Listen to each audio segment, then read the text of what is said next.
యోగా చేస్తే శరీరంలోని రుగ్మతలను పోగొట్టుకోవచ్చని సీనియర్ యోగా గురువు గోపాల్ రెడ్డి పేర్కొన్నారు.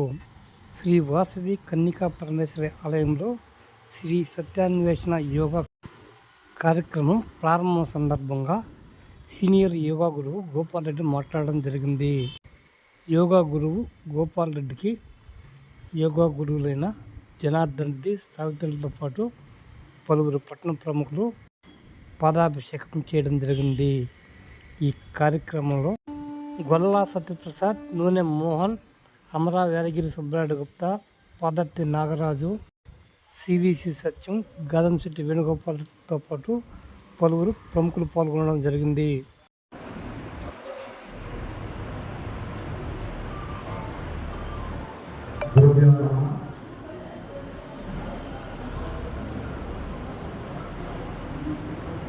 పది సంవత్సరాల క్రితం గురువు గారిని తీసుకురావడం జరిగింది. ఇప్పుడు కూడా 10 సంవత్సరాలు అందులో వ్యాస పౌర్ణిమ దాని తగ్గట్టు గురువు గారి 82వ పుట్టినరోజు రోజు యాదృచ్ఛికంగా వచ్చే ఆశ్రమం చెప్తే ఆ రోజు 82వ పుట్టినరోజు రాను వ్యాస పౌర్ణిమ ఏం చెప్పాలి, నాకు మైక్ తీసుకుని మాట్లాడటం పెద్ద అలవాటు లేదు. పెద్దలు శ్రోతలు క్షమించాలి. సబ్జెక్ట్ అయితే చెప్పగలను కానీ పట్టణి యోగ ఉపనిషత్తు భగవద్గీత లాంటివి ఏదో నా 1% జ్ఞానంతో ఏదన్నా చెప్పగలను కానీ వేదిక మీద మాట్లాడే అలవాటు నాకు పెద్ద లేదు. ఈరోజు మాత్రం ఎందుకు మాట్లాడాలని వచ్చింది.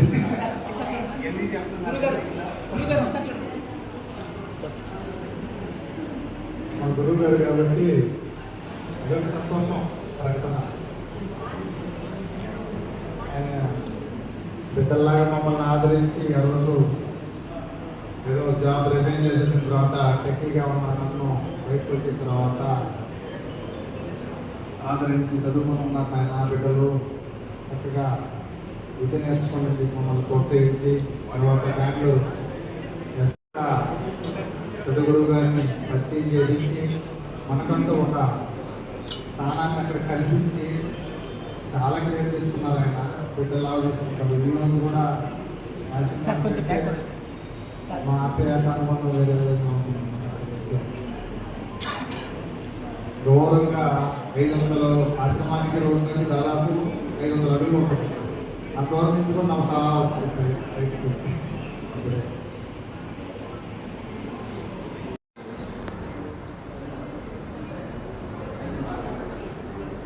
ఈరోజు ఇక్కడ యోగా క్లాసులు ప్రారంభోత్సవం కార్యక్రమం జరుగుతుంది. ఈ యోగా క్లాసులు నిర్వహించేది జనార్దన్ రెడ్డి గురూజీ గారు మరియు సావిత్రి గురూజీ గారు. వారి యొక్క గురువు గారు అయినటువంటి గోపాల్ రెడ్డి గారు రేవాల గ్రామం నుంచి వచ్చారు.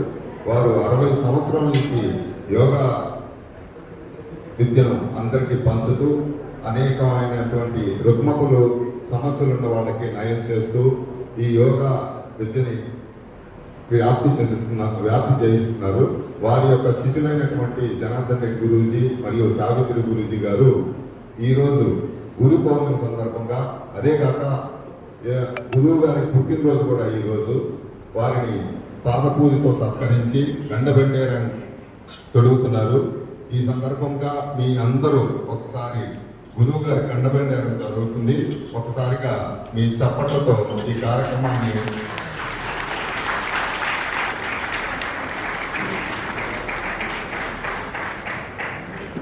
గురువు గారి పాదపూజ జరిగింది. గురువు గారి పాదాలు నమస్కరించాలనుకున్న వాళ్ళు ఒక్కొక్కరుగా వచ్చి గురువు గారి పాదాలు నమస్కరించి వారి యొక్క ఆశీస్సులు తీసుకోవాల్సిందిగా కోరుతున్నాను. చిన్నతనంలో నాకు భారతదేశంలో రోగాలన్నీ ఉండేది. ఒంట్లో రామచంద్రారెడ్డి హాస్పిటల్లో మాకు ఫ్రీ. ఎందుకంటే మా పెద్దవాళ్ళందరూ కమ్యూనిస్ట్ పార్టీలో పనిచేశారు. హాస్పిటల్లో మాకు తగ్గేది లేదు. పశువులు మేపుతూ ఉండగా ఒకరోజు రామయ్య అని ఒక సన్యాసి వచ్చి యోగాకి తగ్గిపోతాయి అన్నాడు. ఆ మహానుభావుడు ఎవరో కానీ సాక్షాత్ ఆ బ్రహ్మదేవుడు అనుకున్నాడు. 1968లో సంగతిది. యోగా కోసం చుట్టుపక్కల మా గ్రామానికి 40 గ్రామాలు ఉన్నాయి. 40 గ్రామాలు తిరిగా, ఎక్కడ యోగా దొరకలేదు. ఆయనేమో యోగాకి తగ్గిపోతే అన్నాడు.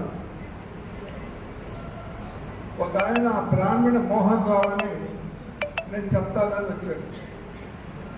నువ్వు తిరుగుతూ ఉన్నావు యోగా కోసము, నేను చెప్తానని వచ్చాడు. ఆయన నేను చేస్తుండేవాళ్ళని. అట్లా ఒకరికొకరు 20 మంది అయ్యాం. ఈ 20 మంది చేస్తుండేది నేను యోగా అనుకున్నాను. రోడ్డు మీద పోతూ బల్కూరు సత్యరామరెడ్డి గారు ఏంది అక్కడ చేస్తున్నారని ఒకరోజు వచ్చాడు. అక్కడికి వచ్చి ఏం చేస్తారంటే యోగా అని చెప్పాను నేను. ఇది యోగా కాదు, వ్యాయామం అని చెప్పాడు ఆయన. మేము చేస్తున్నది వెయిట్ లిఫ్ట్, లోడీలు, డ్రమ్ములు, బుల్వర్కలు, స్ప్రింగులు, కుస్తీలు ఇవన్నీ చేస్తున్నాం. అయితే ఈయన పట్టుకోవాలని గట్టిగా కూర్చొని ఆయన దగ్గర పోయి నేను అడిగితే వస్తారులే చెప్పేవాళ్ళు. నేను బుక్ ఇస్తాను, దానికోసం నేర్చుకున్నాను. అప్పుడప్పుడు వస్తానని చెప్పాడు సత్యనారాయణ గారు. ఆయన చెన్నై. ఆ బుక్లో అడ్రస్ ఉంది. డాక్టర్ బి వెంకట్రావు గారు, హైదరాబాద్, ఇల్లు నెంబర్ 16. ఆయన రాసిన బుక్ అది. యోగా అని రాసి ఉంది. ఇంకా సార్ అనుకున్నాం, వర్షాలు కనపడే యోగా అని, దీన్ని ఎంతవరకైనా సాధిస్తామని మనసులో ఆలోచన ఊహించుకున్నాను. వాటిని మొదలుపెట్టాము. సాధన చేస్తూ ఉంటే ఆరోగ్యం బాగా కుదిరిపడింది. ఒకరు ఇద్దరంట 20 మంది తయారయ్యాము. 20 మంది చేస్తున్న వాళ్ళ ప్రతి రోజు. సరే బుక్ చూసి చేసుకుందామో ఆయనే కలుగుతామని హైదరాబాద్ వెళ్ళాను. డాక్టర్ బి వెంకటరావు గారిని కనుక్కొని ఆయన దగ్గరికి వెళ్ళాను. ఆయన పాదాల మీద పడి నమస్కారం చేశాను. ఎవరు ఏమంటే నెల్లూరు జిల్లా నుంచి వచ్చానో యోగా నేర్చుకోవడానికి అని చెప్పాను. ఆయన ఆశ్చర్యపోయాడు, ఇంత దూరం వచ్చావా అని.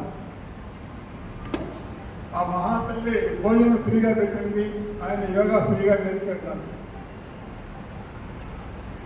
అక్కడ నేర్చుకున్న యోగాని వదిలిపెట్టకుండా మళ్ళా చెన్నైలో మా గురుదేవుల దగ్గర నేర్చుకున్నాం. పి సత్యరామరెడ్డి ఆయన కూడా బాగా మెలకువలు నేర్పించాడు. తర్వాత బెంగళూరులో ఇన్స్టిట్యూట్ ఉందని తెలుసుకున్నాం. వాళ్ళు బెంగళూరు పోయాం. అక్కడ ఇన్స్టిట్యూట్లో చాలా బాగా చెప్తారు. అయితే కాస్ట్ కొంచెం ఎక్కువ. అక్కడ నేను బాగా చేస్తున్నా. నేను చెన్నైలో నేర్చుకుంది, హైదరాబాద్ నేర్చుకుని జోడించి చేస్తున్నా. వాళ్ళు ఆశ్చర్యపోయారు. ఇక్కడే ఉన్నాను మీరు మాస్టర్ గాను అని అన్నారు. అంటే మా గురువులు ఒప్పుకోల సత్యనారాయణ గారు. అక్కడ ఎంతోమంది గురువులు అంటారు, వాళ్ళు నువ్వు ఒకటి అక్కడ ఎందుకు, మీ గ్రామంలోనే యోగా పెట్టమని చెప్పారు. సరే అని మా గ్రామంలోనే యోగాని స్టార్ట్ చేశాను. 1970లో స్టార్ట్ చేశాను. 55 సంవత్సరాలు గడిచింది ఇప్పటికి. మేము ఏప్రిల్ ఆదివారంలో పెట్టేవాళ్ళం యోగాని. మన మోడీ గారు వచ్చి జూన్ 21కి మార్చాడు. అప్పటి నుంచి మేము కూడా సపరేట్గా ఎందుకని జూన్ 21 చేస్తున్నాం. ఇప్పుడు ముందే జరిగింది 55వ వార్షికోత్సవం.